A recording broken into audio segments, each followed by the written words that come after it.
So that last question for the homework really had me reevaluating my life choices until I realized it was way simpler than I thought. Well, that's what I was going to ask. When we get started, the homework was due. Were there any questions on the homework? Yes. Number 4. I did this previously, so. All right. Anybody want to suggest how you would start this problem? How would you start it? Acknowledging that the arrow for IX pointing that way doesn't really make sense. Well, that's okay. I mean, it certainly doesn't have to make sense, but that doesn't mean it's just, you're just picking a convention, right? You can just say that that current is going in. And since this is the deriving direction for that current, it's okay. You know what I mean? It's not a problem to go ahead and stay it like that. If its current is actually negative, then it's no problem. The current goes in the opposite direction. So as long as we're being meticulous with our signs, it shouldn't be a huge deal. Okay, because yeah, I just, was like, okay, well, we could flip the sign, but that means that IX is now negative. And Yep. what I carry. Yeah, you don't just come out with a negative number and then you know the direction is opposite. But the dependent source, its current direction is based on an IX as shown in the circuit. So that's why you have to be really clear about directionality and making sure you're consistent with that direction. So how would you start this problem? Well, we know that V is going to be the voltage across all of them. Yes. So And say a little more about that. That's the voltage across all of them. Does that give you a hint as to how to start this problem? Yes, V equals negative IX times 3. Yeah, but that's a more detailed. How do you start the problem? Which is, what analysis technique are you going to use, right? That's KCL. Yeah, you would use KCL on this one because you have 2 sets of nodes, one reference and then one that you need to calculate the voltage for. The other advantage you have is you have current sources only in this circuit. So this problem lends itself nicely to using KCL, right? So we're going to assume a current direction unless we're told otherwise. And this one has to be going up over here. It doesn't have to be, but we are assuming that it goes up in that direction because, as we said, IX going from right to left is going to be the controlling current for that dependent source. So we don't want to have it going in the opposite direction because it'll just make things more complicated for us. Okay? At that point, we just start writing a nodal equation, right?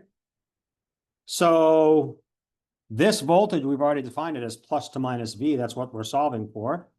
So the current through the 1 ohm resistor is V over 1, right? That's the current. That's current out. And then we'll set that equal to the current in, 3IX plus 2 plus, now this is where we got to be careful. We're assuming a direction going from below to above, right? This we would normally assume a correction down, a current direction down that way. So this is going to be a minus V over 3. Does everybody understand why it's minus V?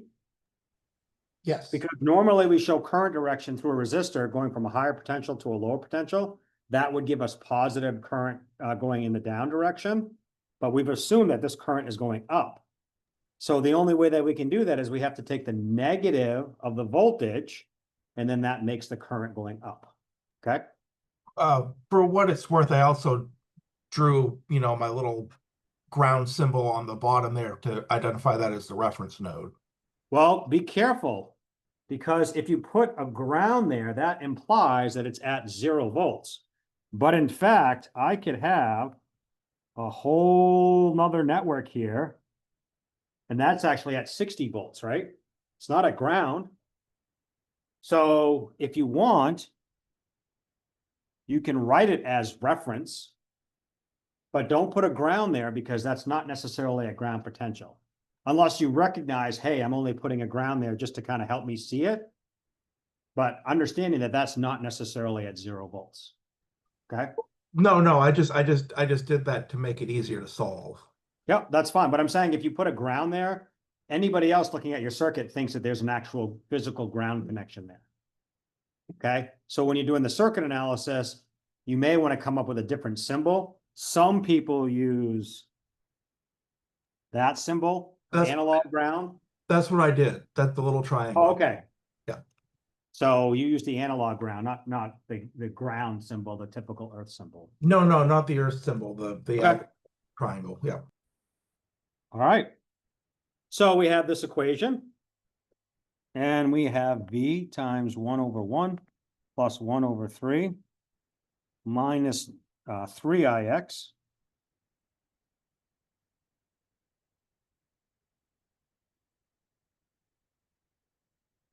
equals 2, right? How many equations? 1. How many unknowns? 2. So we're not done yet, are we? We need to write an additional equation. And as long as we write an additional equation, which doesn't introduce any new variables, then we'll have our second equation. And what I see for my second equation, Ix is equal to negative V over 3. Now, I'll go V over 3 plus Ix equals 0. Just setting it up so that it's in a, a consistent format. And now I can use MATLAB.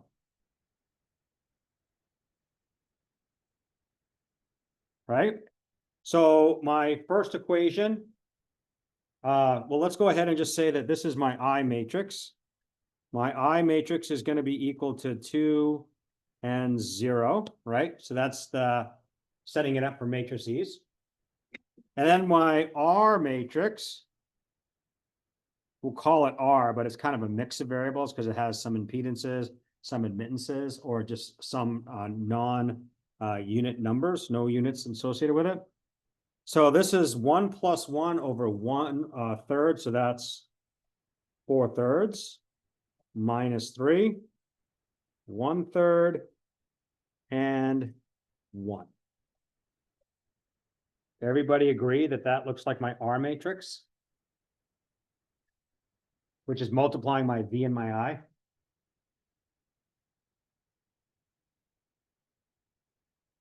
I'm not getting a lot of agreement. Does everybody see where I came up with that matrix? I guess, but I just substituted the Ix for the negative V over 3 and solved, but You certainly can do that. But what I'm trying to do is I'm continuing to show you how to use matrices. And I'm not saying you have to do that, but at some point you're going to get enough equations where you're going to have to do things with matrices because you might have to solve, 50 different equations and you're going to substitute and it's just not practical. So if you do it in matrices, you don't have to do any simultaneous equations. You can set it up. For 2 equations and 2 unknowns, it's probably easier to just substitute and solve. But I'm doing the harder approach just so that you can hopefully see it enough times that you start to get comfortable and say, hey, maybe I'll try matrices as well. Okay. gotcha. So now my V matrix is equal to my R matrix inverted times my I matrix. And my V is 0.8571. Okay.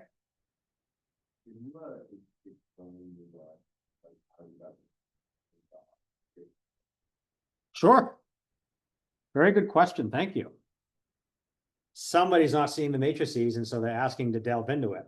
So the way that I do matrices, and let's go ahead and copy this over because I'm really running out of space. Oops. Why is this being so slow?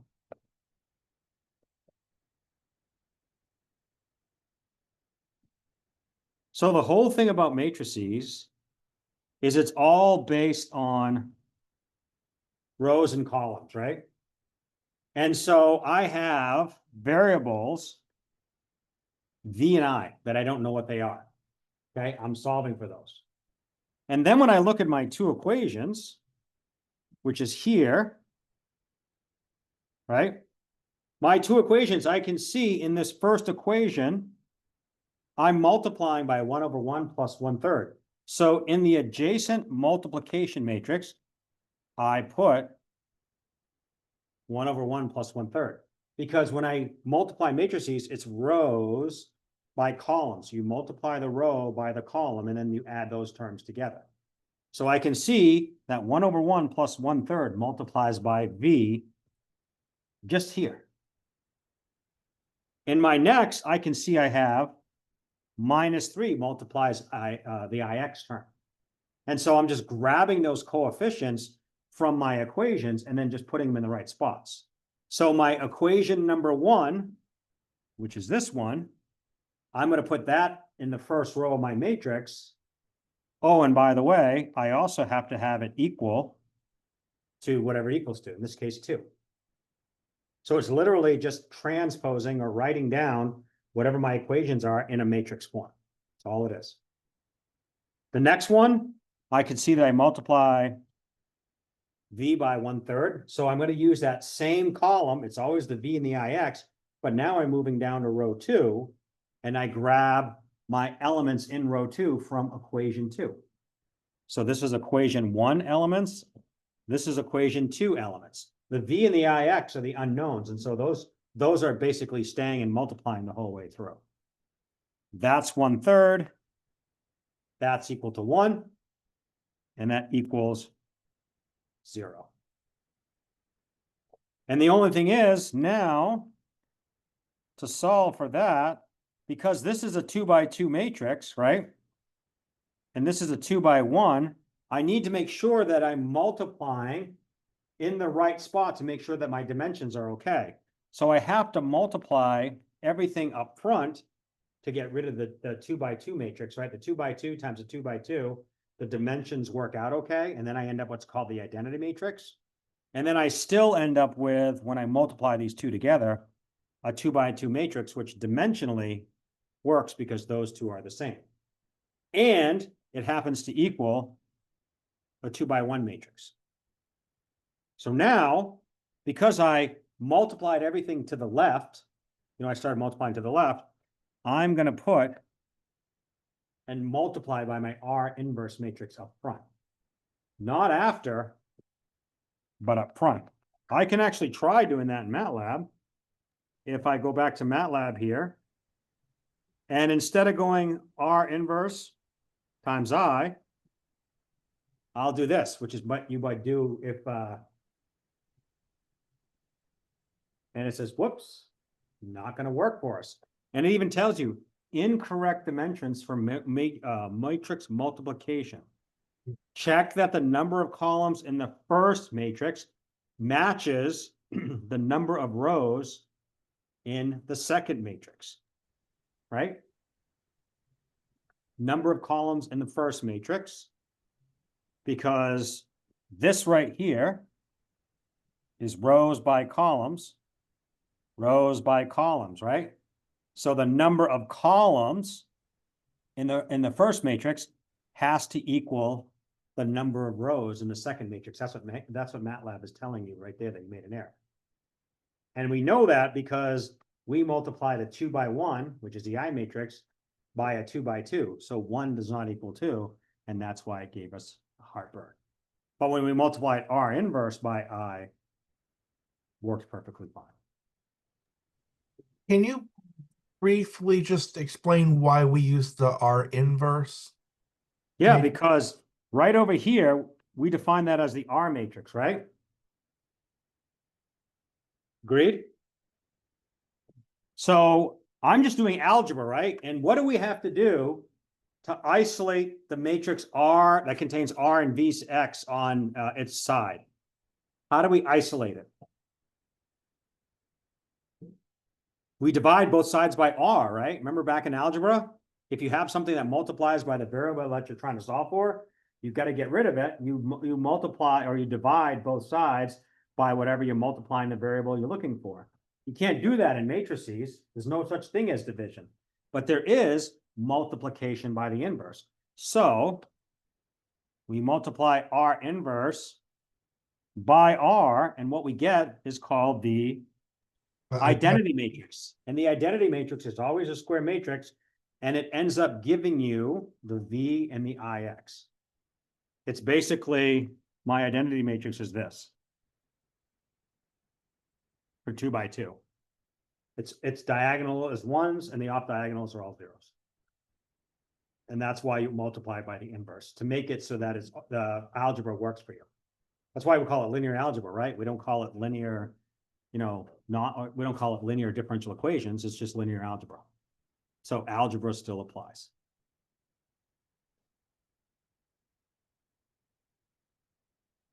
More questions on that? No, There's a thank you. hard problem, easy problem in the middle. Better? What was tripping people up? It seems more complicated than it really is. Is that a statement by most of you all, or were you unsure of how to get started? I didn't know how to write it. Simple, but like you start trying to break it apart. Okay, so what perhaps made it difficult? Was it how to get started, or? Yeah. Okay. Yes, sir. So you use IX going into the top node. Yes. In reality, the positive current would be going down or though. In reality, the actual current is going in the opposite direction. I think that's IX. The direction of IX? But that's easy enough to take into account, right? Because all we did was take the negative of the voltage. The negative of the voltage means it goes this way, right? And you all were right. You know the current's going in the opposite direction. So you can prove it. Look at the current there. The second element in V, it's negative 0.2857. So the current's actually going in the opposite direction. So our initial, the controlling variable is whatever it needs to be. IX is going this way. Somebody designed a circuit that dependent source is using that current direction. We have to deal with it. So in reality, the actual current coming from this dependent source is going down because it's 3 times negative 0.2857. Not going to go up, it goes down. Okay. That does. And so I also took that to mean that that is not producing power. It is absorbing power because it's sinking current. Is that accurate? Anybody agree with Arthur? He said it's sinking, it's absorbing power because it's sinking current. Everybody agree?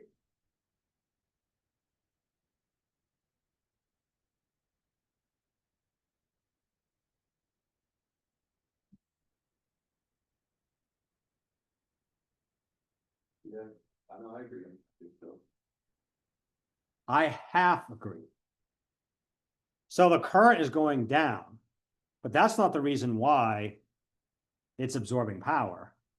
It's absorbing power because in the direction of the current, what is the voltage doing? Is it increasing or decreasing?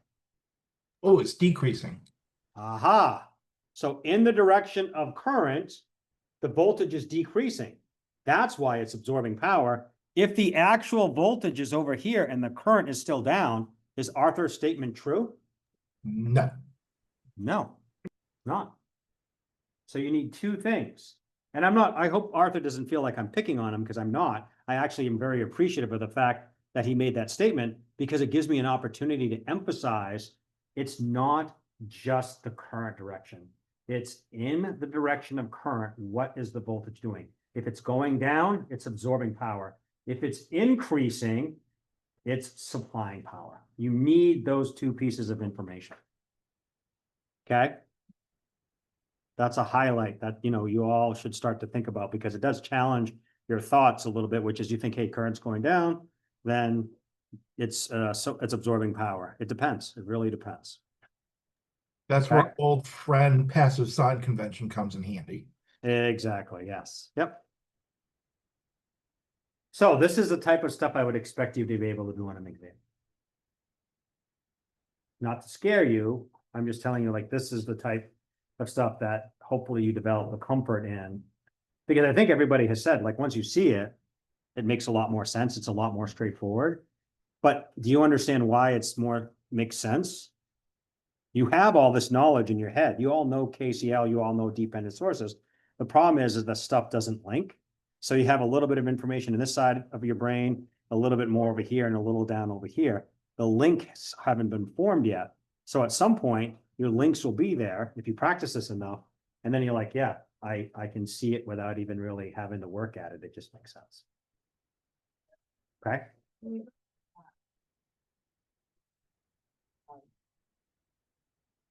Right here. So what's the? That's the current I. Because when we look at our matrix, right over here, that was 0.857, I think. And that's minus 0.2. I can't remember exactly what it is. And you can see the V associates with the top number and the IX associates with the bottom number. Okay. Any other questions on the homework?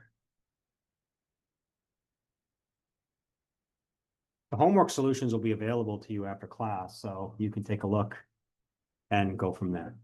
If you have more questions, but you can always come see me too, so whatever works. Okay. I'm sure everybody remembers this. Supernode. You all remember those techniques, super mesh and supernode? That's not a yes. How No. many of you were taught super mesh and supernode? We were not taught that. I remember getting, like, I was taught a little of that, I don't know the secret. So you were taught super mesh? Or were you taught mesh? That, Okay, this is a modification to it. So mesh and nodal analysis, we're still applying those here. But when it's super, that means we have to do something extraordinary, right?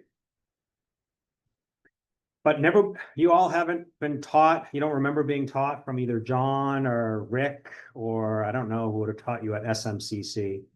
When they did circuit analysis and they introduced mesh and nodal analysis, what happens, let's look at the case of nodal analysis.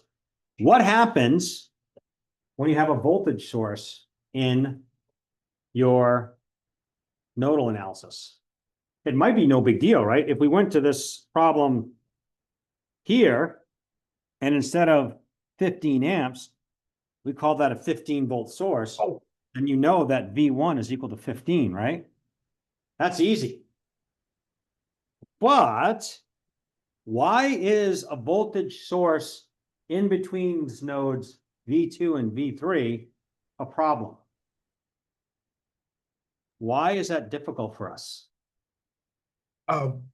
Quick question about, maybe it's just terminology.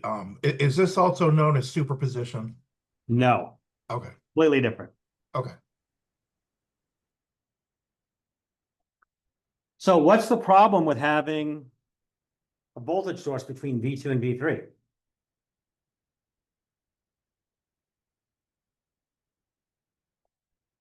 Anybody?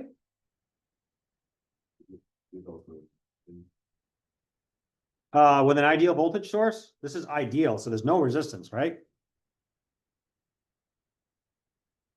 When you're doing nodal analysis, what theorem are you applying again? KCL. KCL, Kirchhoff's current law, right? Which says the sum of the currents into the node equals the sum of the currents out of the node. What is the current source? I mean, what current source? What is the current provided by an ideal voltage source? We don't know. It depends on the rest of the circuit. You got me, right? There's no way of looking at that 22-volt source and saying it's X amps. But there is a way of getting X amps. How would you do that? Well, I know the current. Let's assume that the current going here, it's going to be the residual of whatever currents are over there, right? So I've got some current in this direction. Let's just assume those three directions. So the current that we want, call it 22, is going to be equal to the sum of the I's at V3, right? Has to be, doesn't it? Because if it's not, then KCL is not applicable. So the whole idea of a supernode is I'm stuck. I have no way of knowing what that current is, but I can get it from this. Okay. So what you do is instead of looking at just summing the currents here, you're going to add into your node equation for V2, you're going to add in the node equation for V3, and then you're going to combine those into one big equation. And when you combine those, you've just lost one equation, right? If you add the V2 and the V3 nodal equations, you've just lost one. So what are you going to do? Have to add another equation. What's the other equation? It's the actual voltage source, right? So you don't know what the current source is, or the current value is from the 22-volt source, but you know the difference in potential between those two is 22 volts. So you can introduce another equation just by doing that. Okay? So I have it on the next slide, but we'll do it the old-fashioned way. All right. All right, so you're all pros at at this. All right, so help me write the nodal equation for V1. Go. And go. V3 minus V1 over 4 ohms is one current. V3 minus V1 over 4. That's that current.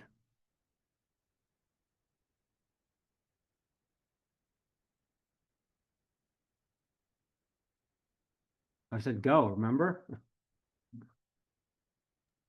V3 minus 0 over 5 ohms. V what? V3 minus 0 over 5 ohms. You know, No, V3 I can't do V3 over 0 because that's node V3.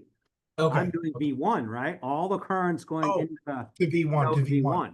Oh, all right. Sorry. Yeah. No. So it'd be oh yeah. So you got 8 amps.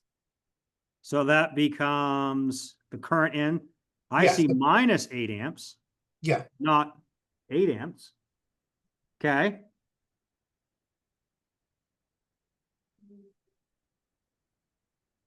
Plus V2 minus V1 over 3. Very good.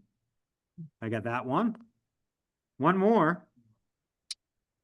So plus a negative 3 amps equals 0.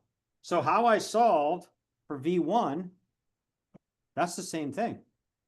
We're going to do V2 now. Okay. And I've just got to go ahead and finish solving for the currents. All right, so let's do V2. So do you want to go some of the currents into the node equals some of the currents out of the node? Is that okay? Or do you want to do a different approach? Okay, we'll say the sum of the currents in, and we can see that there are no currents going in. They're all going out.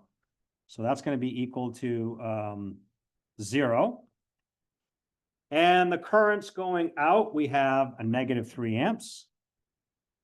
Negative V2 minus V1 over 3. Right? That's that one current.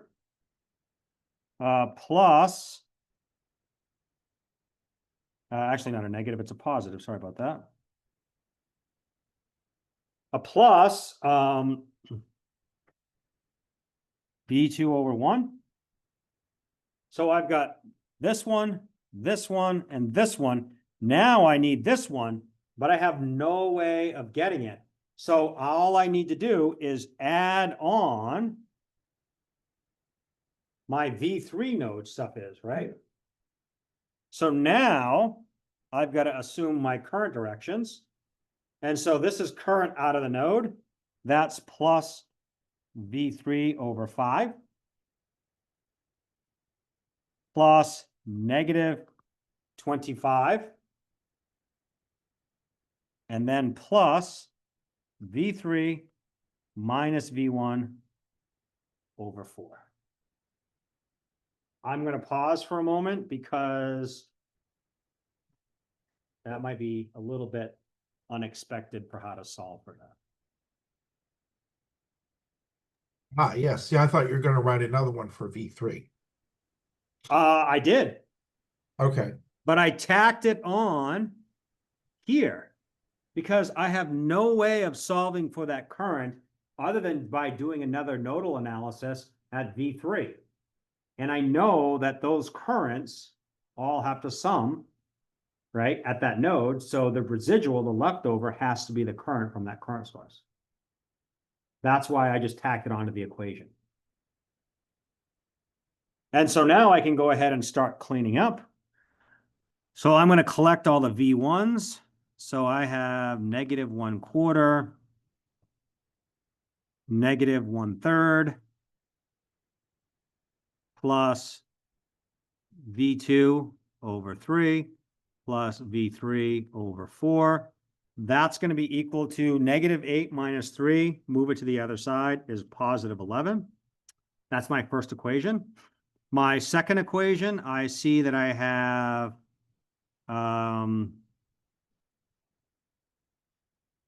in the first equation, I only see one here. Where's the other one? Oh, the second equation? Yeah, I've only got that one. So negative V1 over 3. Plus, now I've got my V2s. Oh, actually, no, I have one more. Sorry. Yeah, since they have a negative V1 over 4 also. So I have V1 times negative 1 over 3 minus 1 over 4. I forgot that one at the end here. Plus V2 times 1/3 plus 1 over 1 plus my V3 times 1/5 plus 1/4. And then that's going to be equal to a positive 28. 2 equations, but 3 unknowns, which means I need to write another equation. That other equation is V3 minus V2 equals 22, right? And this is where you have to be very careful because it's plus to minus, right? I'm taking my multimeter and I'm measuring a potential difference. And the higher polarity is on the V3 side than the V2 side. So when I go plus to minus, it's V3 minus V2. That's why I have to put V3 minus V2. So then I plug it into here. Got no V1s, so 0. Minus V2 plus V3 equals 22. Now you can put that into a matrix and solve. Yes, sir.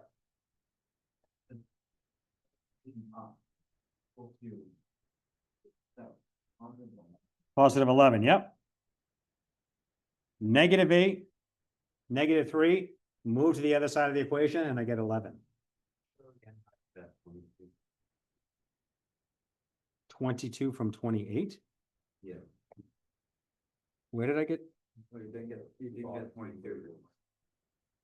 It's the V3 minus V2 equals 22. Oh, okay. So the 20, I'm sorry, it took me a minute. The 28 came from the addition of these two, right? The 22 actually comes from the voltage source. So I didn't get 22 from 28. It's a completely different equation. All right. Now, -1/4 plus -1/3, 1/3, 1/4, -1/3 minus 1/4, 1/3 plus 1, 1/5. Oop. Sorry about that. 1/5 plus 1/4, 0 minus 1, 1. That multiplies V1, V2, V3, and that's equal to 11, 28, and 22. Now I'll challenge Arthur. Arthur's welcome to go ahead and do a substitute, right? You can solve for V3 as a function of V2 and V1 in the third equation, and then substitute that into the second equation to get rid of the V3, and then do the same process over again, but then you get rid of either V1 or V2, and then substitute that in the first equation. Now you can solve for V1, but you still have to solve for V2, and you still have to solve for V3. So are you saving any time by doing substitution? You may, but I put this in a matrix, and like that, I get V1, V2, and V3. All the information I want is just spat out for me. So I don't have to substitute. I don't have to worry about making algebraic mistakes. You can still make mistakes. You can still set your matrices up incorrectly. And it does require you to have your equations kind of written in a very consistent format. And most of you will forget that there's 0 V1s in the third equation until you try to put it in your matrix. And like, what do I put in there? But that's where it shakes loose. Okay. So you put that in your calculator and you spit it out. Here is how it's written. Just a little bit nicer to follow. Right, so just cleaner, meaner version. Do you want me to spit out the results or do you want to do it yourselves? Anybody enter in MATLAB or you want to do it yourselves? I am trying to enter it in MATLAB. Ah, okay. Go ahead, Luke. You'd like to see in MATLAB? Sure.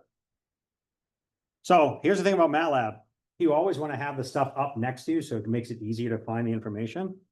And I might actually do it a little bit different than MATLAB. I'm going to do something in a script file. Why would I do a script file? Well, a script file is everything you would do in MATLAB, like V equals this, R equals this, I equals that, but you have it all line by line. And the reason why you have it all line by line is instead of you entering it in what's the command prompt or the command window, which is here, I enter it all in here, and then I can go through and check my work because I can see everything line by line. I don't actually have answers popping up. So the first thing I'm going to do is I'm going to call that my R matrix. And I'm going to bring this back up. And I use my open brackets. And as we learned in the last class, MATLAB is perfectly fine to do calculations in the matrices. So I'm just going to enter it in just like what it looks like. Move to the second row.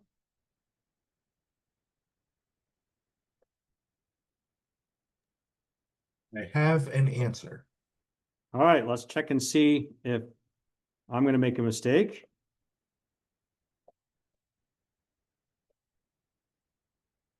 Close a parenthesis.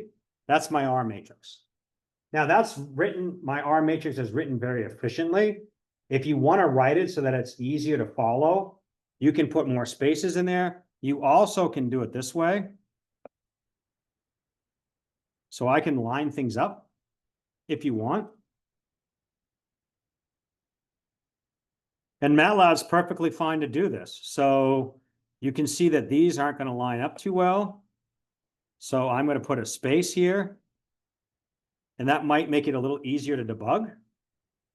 So I put my commas up. Oops.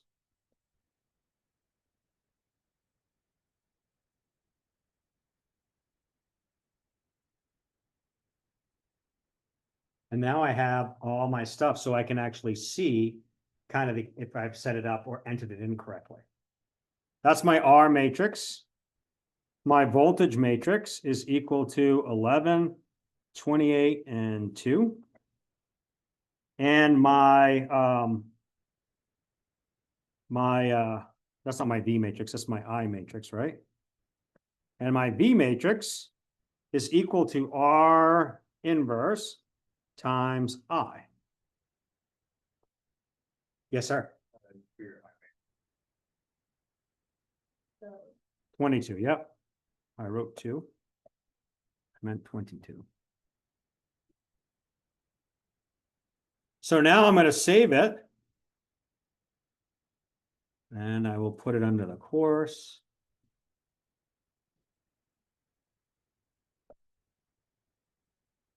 And we'll call it, today is, you can't start your file names in MATLAB with a number. So I would say EET324, and then today is 9_16. Whoops, no. Example. Save it. And then I will run it. Change the folder. And I am with the voltage for V1, 1.07, V2, 10.5, and V3, 32.5. Is that what you got, Arthur?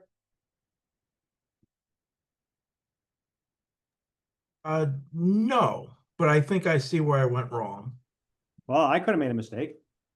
Well, I thought it was negative 1/4 times. Oh, it's minus. Yeah, no, I did a multiplication when I should have done a subtraction. Okay, I see what I did. so that's it. But it's easy enough to fix V. I can just reassign it. Well, again, that's the nice thing about using MATLAB, because if I make a mistake, I can go back to my script file and I can just edit it here very easily. If it's in your calculator, what do you need to do? Up arrow, left arrow, right arrow, all this different stuff. Over here, I just click where I want to change, and I'm good to go. And as I said, this is the R matrix for a supernode example.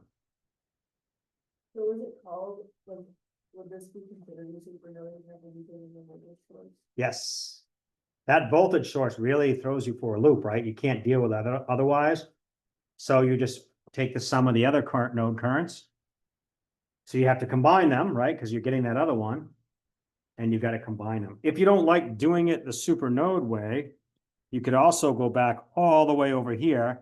And for just the time being, we'll call this I23.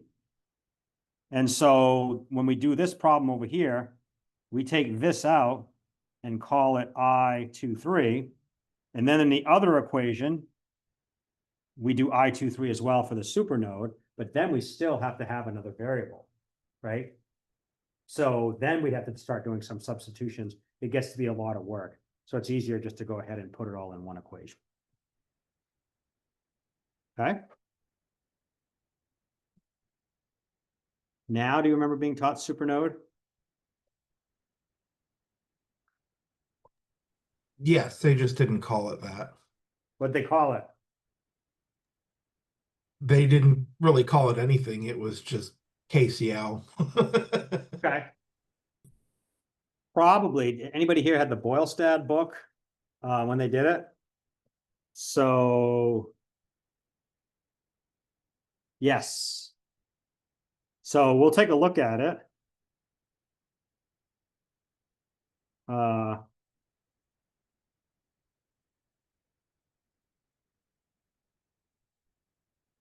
So here's the problem with supernode. It's a step-by-step process, right? And it'll tell you, oh, look, here's the example. Look at that, exactly the same example. So they'll tell you the step-by-step process for how to do it. And this is a pain. First, we do this, then we do this, then we do this. You got to memorize a procedure. What I try to do when we do this is we know that the current through that 20-volt source has to be going into node V3. And we can sum all the currents there, and whatever is left over has to be that current. So you just combine the two, and then that's how you get that current. Where the supernode approach might have been, you need to replace the current source with a short circuit and still call it node V2 and V3, and then continue your analysis. And the reason why I don't like that is it requires you to memorize a process. What I'm trying to do is teach you how to think. I know through KCL that current has to be the residual. So I don't have to teach you a process. I can teach you just by hopefully looking at it saying, it has to be this. Okay? Any questions on supernodes? You don't do them all that often, but it's good to practice them because it really does give you a deeper understanding of how to solve these problems just using KCL. Nobody remembers seeing that supernode? Real quick, that Yeah. I made this like it's 11/28 June. Should be 22. 11/28 and 22. Yep. Okay. All right, well, that's not a put down on your predecessors. It's just, it depends on how fast people go in covering material. Sometimes you can cover super nodes and super meshes. Sometimes you can't. Most of you probably were taught mesh and nodal analysis, at least EETs from Jude, right? And she may, for one reason or another, might not have been able to cover as that much material. I do know that one of the things, and I feel sorry for all, but you all were COVID impacted, right? COVID kind of threw you out of high school, most likely, for 6 months, maybe a year in some cases. And there wasn't a lot of math learning in that time. I mean, they did the best they could. But what we've seen is that we had to do a lot more kind of refreshing, if you will, of some of the math stuff, because what you were exposed to in high school, they did what they could to get you to learn, but it really, didn't really happen all that well. And so as a result, we have to change up our speed a little bit just because we're just doing a little more math refreshing. So that's not a put down on you. That just changes what we can cover from material. In this class, I tend to go pretty fast. You probably heard that about me from other people, but that's just a myth. I don't go that fast. I promise. We've only done about, 4 months of DC circuit analysis in about 2 weeks, right? Something like that. So, but this is just review, so it doesn't count. All right, let's do mesh. And you notice we covered nodal first, right?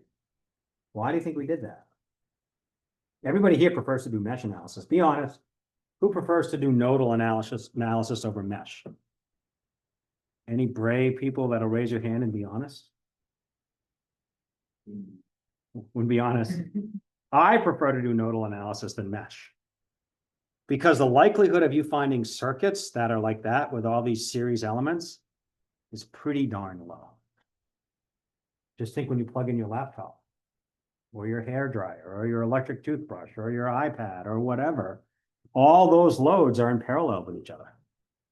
They're not in series with each other. What would happen if they were in series with each other?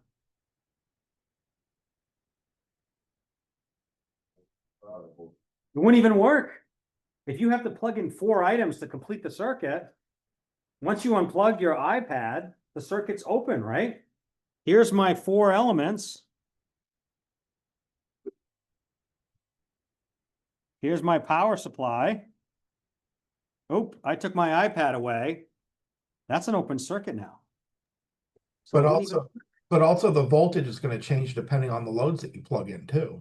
Well, that's the other thing too. If I have a load, right, that I can substitute, then yeah, all the voltages are going to be different.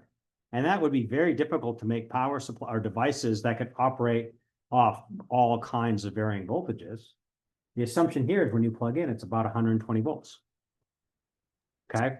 So nodal analysis is far more important in your professional career than mesh analysis. It's just that 1 over stuff that trips people up, right? You got to do that dividing by or multiply by 1 over something that causes problems. So we'll do mesh analysis because it uses a really useful concept, KVL, which says the sum of the voltage drops around a closed loop has to equal 0. Why do they have to equal 0? That's what Kharkov said, but why is that the reason?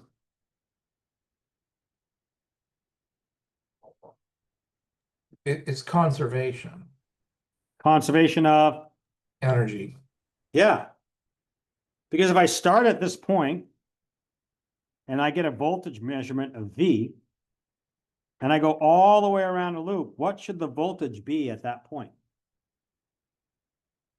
It better be equal to that same voltage, right? Because if it's not, then you've got a short circuit connecting two different voltages. You're going to get millions of amps. The circuit's going to burn up. So there is no change in voltage once you go around a loop. It has to be at the same starting point.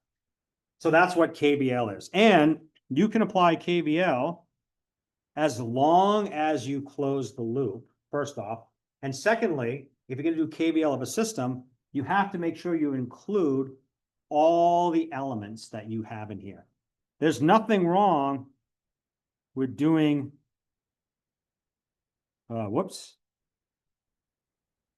loop equations like this, right? You can certainly do that because you've got all the elements. The problem is that necessarily the most efficient way to do it? Probably not, because you have elements being done in there more than once, and sometimes it gets a little bit confusing. So trying to avoid overlapping tends to be a good thing. So when we do our loops, we'll try to have the least amount of overlap of loops. And here's just the convention I was taught, and I'm assuming most of you were taught that as well. You always start in the lower left-hand corner, and you rotate in a clockwise direction. We've already said that when we're going to do loop equations in this class, that we're going to sum the voltage drops, and those are going to be set equal to 0, right? So all voltage drops are positive numbers. Voltage rises are opposite voltage drops, so those will be negative numbers. All right, so take a look at an example. It's the easiest way to do it. We want to solve this circuit for, we'll say we want the loop currents. Now, there's two different things, right? There are loop currents or mesh currents. Sometimes that word is used. And that current circulates, that I1 or I2 lives everywhere in the loop. It may not actually exist in the physical circuit, but it does exist on paper. So I'm writing two meshes to make sure that I cover all my elements and trying to minimize the overlap. If I want to solve for the individual current through an element, that can be the same as the loop current, or it can be different. And that would be a branch current, okay? A branch current is when your two currents, you've got two or more loop currents going through the same device. And the actual way to solve for that current is to just add or subtract the other loop currents based on the direction that they're going. So we can see here, we've got our two loop currents, I1 and I2. Now we can go ahead and do our mesh equation, right? So for I1, I'm going to assume all my voltage drops are going to be in the direction of the loop current, plus to minus here, plus to minus here. But I also want to make sure that I include all the voltage drops because of the other loop current, because you can see my 3 ohm resistor has two voltage drops across it, right? One as a result of I1, and then the other as a result of I2. So your very first step after you've identified the loop currents is to make sure you identify all the corresponding voltage drops. Once I have those two, then I can just sum the voltage drops. So negative 42, because it's a rise in the direction of current, not a drop, plus 6I1, plus 3I1. Don't forget, there's another voltage drop across the 3 ohm resistor, but it's in the opposite direction. You can see in the counterclockwise direction, I go from minus to plus. So that's an increase in voltage. So that becomes minus 3I2, and that sums to 0. I do the same thing for I2. And I start out with 3I2 in the direction of current flow. I1 is in the opposite direction, so that becomes minus 3 I1 plus 4 I2. And the 10-volt source, it's minus the plus in the direction of the loop current. So that's a voltage rise. So that becomes a negative number. Okay. Now, you probably were taught, hey, let's just do this I1 minus I2 approach. But I just say, just write it all out. That way you won't get confused. Because sometimes you actually have loop currents going in the same direction, and it would not be I1 minus I2. It would be I1 plus I2, right?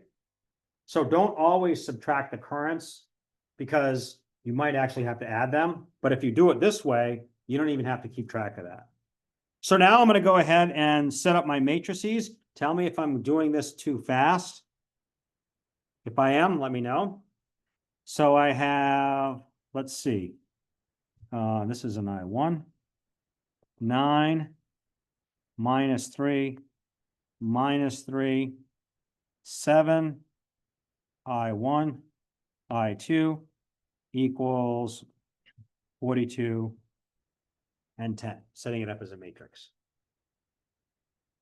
Did I do that too fast?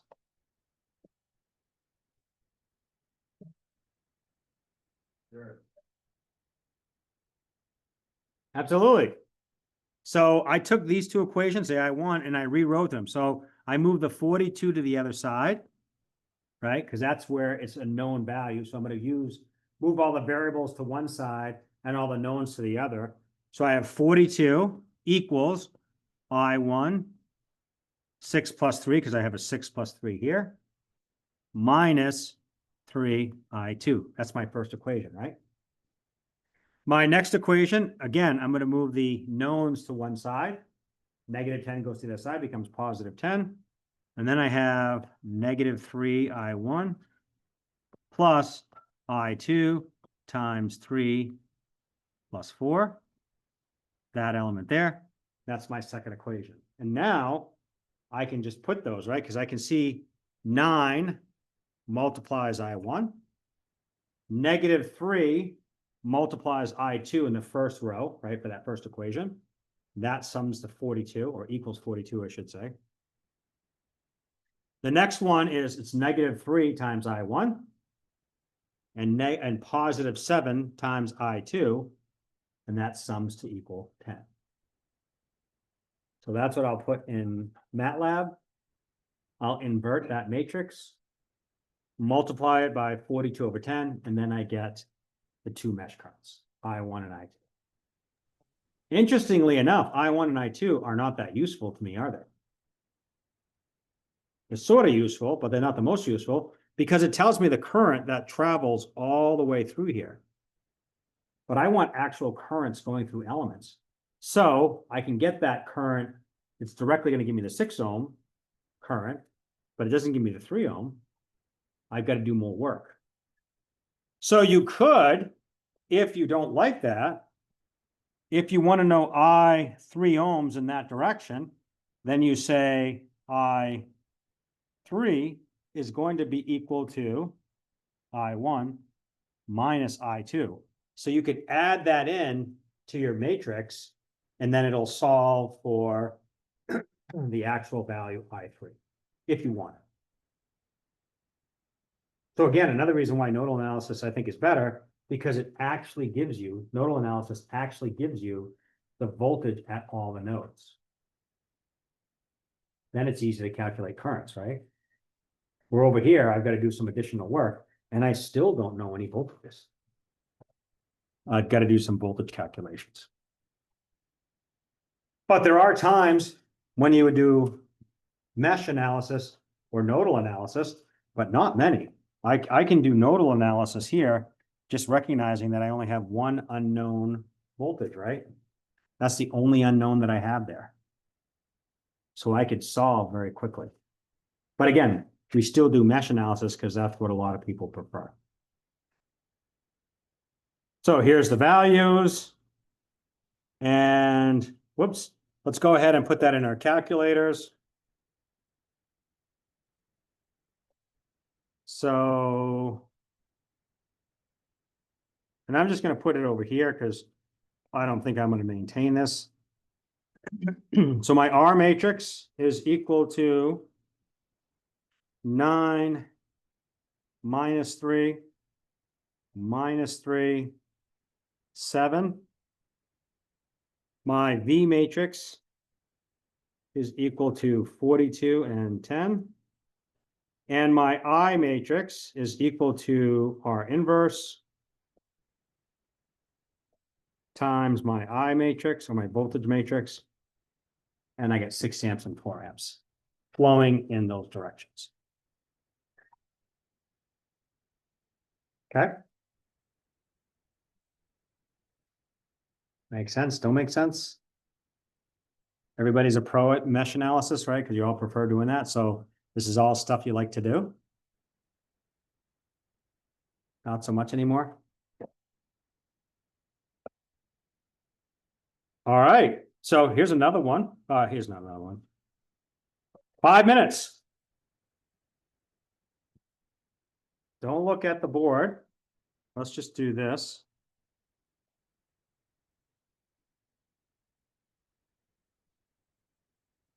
Everybody likes the active learning opportunities, right? Get to practice.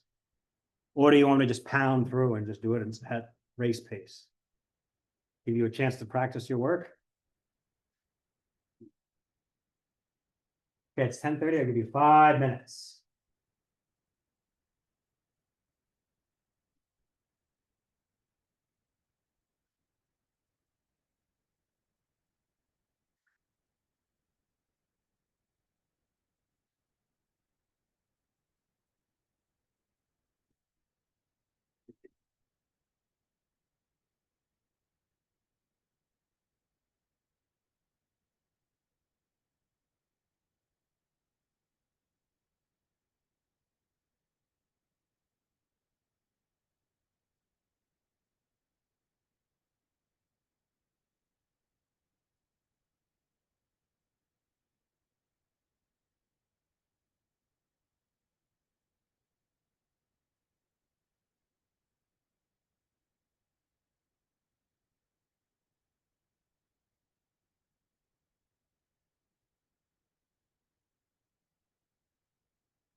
What were the power of?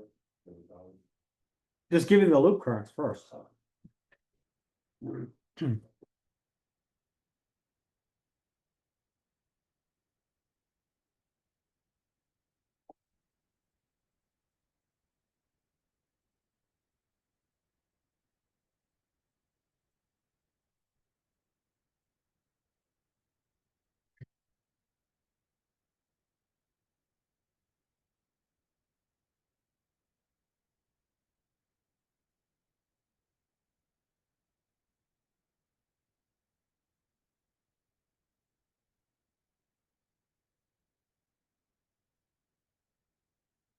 We got one more minute.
All right, what'd you get?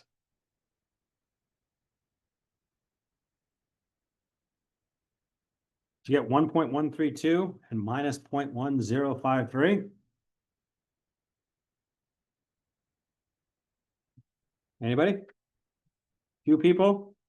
So once you have the loop currents, you can solve for the current, and we'll assume it's going here.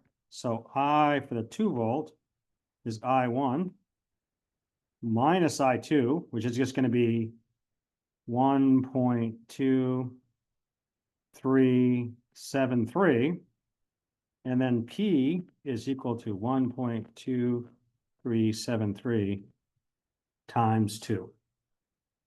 And the only thing is it supplying or absorbing power, or can you tell?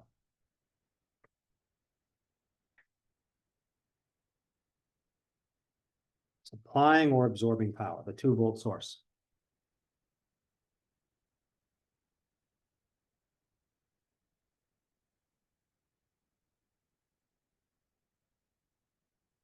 Remember at the beginning of class, how can you tell if something is absorbing or supplying power? You need 2 things. What are those 2 things?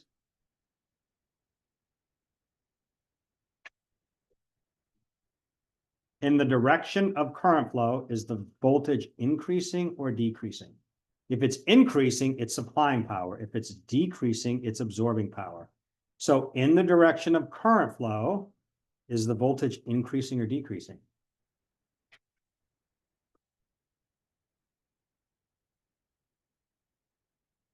This is not a tough question. It's increasing.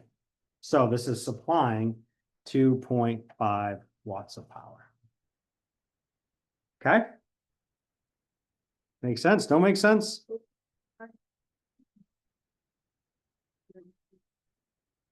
Yep. That's right. There has to be 2 loops, right? Because I got to collect every current element or every element. But the actual current flowing through the 2 volt source is I1. Right. I1 minus I2. Okay. Okay. Remesh. 5 minutes. Go. Has to be 5 minutes because it's 10:38. So. All we'd rather do is went home. Up to you.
Well, am I a mean professor? The one next door is letting them out a few minutes early and I'm still making it work, right? Maybe my reputation is earned.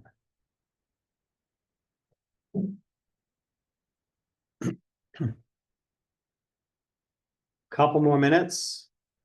Actually, I'm being very generous. You paid for this time, so I'm giving you your money's worth, right? Want to go 10 minutes over so you get a little more than what you paid for? You laugh, but this is the truth. You will never hear students complain that class goes cut short. If it's too long, they'll complain, but you paid for that class, so this is the only time you're going to pay and want less service. Think about that.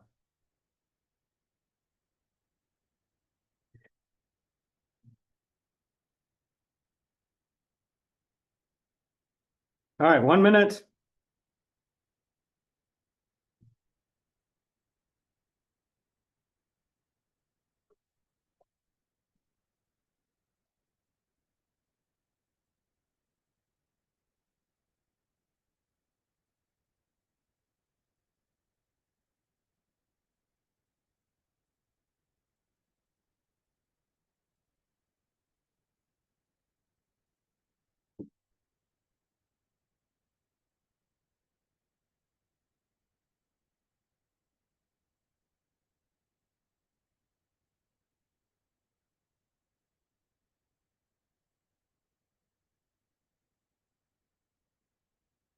Okay, well, while you're finishing up, you can take a look and check your answers when you have a chance to enter them in. You can also check your formulas. This is the consolidated way of doing I1 minus I2. I just did it this way so you can see it all on the board very efficiently. Otherwise, it gets really messy. So again, the best thing to do is just write the voltage drops in the direction and you get the results that you need. Enter in matrices like the last equations and we're good to go. For the dependent source problem, what do we need to do? Just add one more equation. So for this source right here,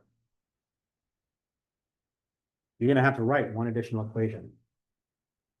So since we only have a minute or two left, why don't you all practice this for homework? Bring it to class on Thursday, and then we'll discuss it. We'll do it in class, and then see how what you did compares to what I did.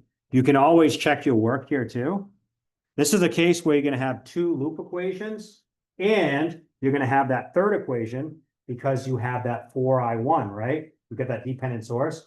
So it might benefit you to just have your matrix as a 3x3 matrix that you're solving with. So that way you can spit out what I1 is going to be equal to. And then it'll also calculate what the loop currents are going to be. So you'll directly know what I1 is. You can see here, I1 is this current right here. So make sure you're very careful that I1 is down over here. So notice I1 is in the left loop, not the right loop. It doesn't change anything. I mean, I1 is in the right loop, not in the left loop. It doesn't change anything. You just have to be careful for your conventions. Okay, any questions for people in TV land? Because I'm right at my time, so. Not right off the top of my head. Okay. Well, again, I'm hoping if you practice this problem 10 minutes, might take you 10 minutes to do it. I encourage you to go home and do it now if you can, or go find a quiet place and crank it out. It's fresh in your mind, so it probably will go pretty quickly. But with that, have a great day, and I will see you all on Thursday. Take care, everyone. All right, see you then. Thank you. Thank you.